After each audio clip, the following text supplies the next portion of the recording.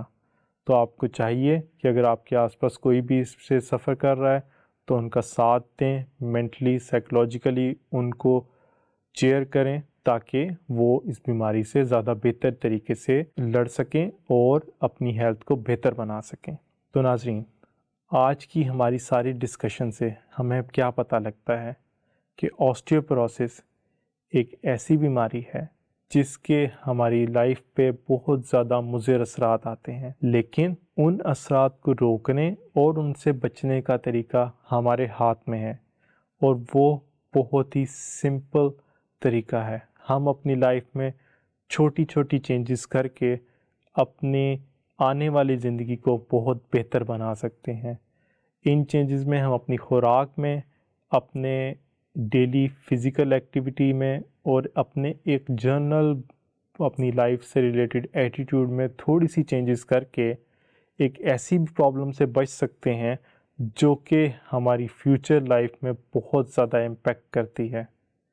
تو آئیں ہم سب مل کے اس بات کا تہیہ کرتے ہیں کہ ہم ان چینجز کو اپنی لائف میں امپلیمنٹ کریں گے اور اپنے آس پاس کے لوگوں کو بھی اس طرف راغب کریں گے کہ وہ بھی ان چیزوں پر عمل کر کے اپنی لائف کو بہتر کر سکیں تاکہ آنے والی زندگی ہم سب کی بہتر ہو۔ یہاں ہمارا آج کا پروگرام اختتام کو پہنچتا ہے۔ امید ہے آپ کو کچھ مفید چیزیں سننے کو اور سمجھنے کو ملی ہوں گی۔ انشاءاللہ اگلی دفعہ ہم کسی نئے ٹاپک کے ساتھ آپ کی خدمت میں حاضر ہوں گے۔ اللہ حافظ۔